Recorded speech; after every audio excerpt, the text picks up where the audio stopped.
Hello guys, we're decorating another cake today. This is a 6-inch vanilla sponge and my customer specially requested this filling. So it's my vanilla mock Swiss meringue buttercream, a thick layer of lemon curd with some raspberry compote swirled in between that. So technically, this is a lemon and raspberry cake. My favorite! When I tell you I love lemons, I am not joking. In fact, let me tell you a little anecdote. So when my dad used to make lemon tea, I would take the lemon rinds, dip them straight inside some sugar and eat them. Like literally eat them. And the sourness mixed with the sweetness, ooh, it just does something to my soul, on my soul. But back to the cake. Because I didn't freeze my cake layers this time, I just put them in the fridge overnight, and the filling is so liquidy, I made sure to put the cake in the freezer for like 5 minutes after I'd filled it, just so that when I'm doing the crumb coat, the cake layers aren't sliding about everywhere. I hope that made sense. But if you do freeze your cake layers, you don't need to do all of this because the buttercream will just harden very quickly by itself anyway. While my crumb coat was setting in the fridge, I coloured my buttercream. This is my favourite icing whitener to use. It's by Squire's Kitchen, and I love it because although you do need quite a bit, it does not affect the taste or the texture of the buttercream, and it always gets it the perfect brightness. I then go in with a few drops of purple, stir it in really, really good, and that's how I make my white buttercream. I use this exact same method to whiten my chocolate ganache as well, and it works perfectly every time.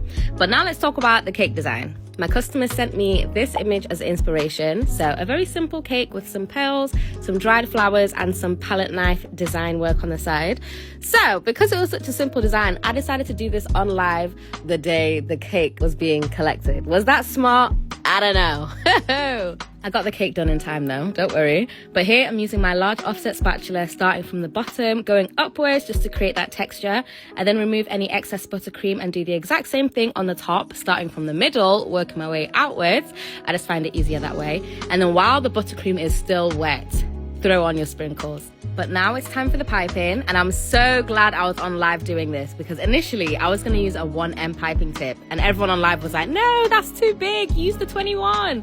And I'm so glad I listened because y'all were right. This is the perfect size and I love it. This is where the pressure started getting to me though. So I had to write Nika Mubarak on top of the cake. And at first I was going to do it in capital letters, but the pressure of being on live and my hands were shaking, and this is technically like a wedding celebration cake, I got scared. So I ended up redoing the writing 4 times. I got off live so I could do it in silence, and I eventually got there. I wrote it all in lowercase because I'm just more comfortable with that.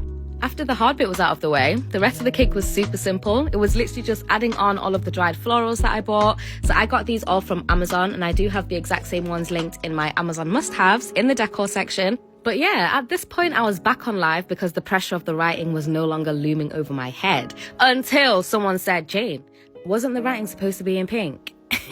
I went and checked the order form and they were right. It was supposed to be pink. So luckily I just had to go over it again with some pink buttercream. I finished off the cake with lots of glitter, and here is a final spin. Honestly, I'm obsessed with it. I love the simplicity, and I have been seeing a few comments of people asking me what I filmed the final shots on. It's literally just my iPhone 12 Pro Max in cinematic at 4K. Same goes with the night mode, but it's just in slow-mo with flash on and low exposure. But yeah, here's a night mode. Absolutely stunning.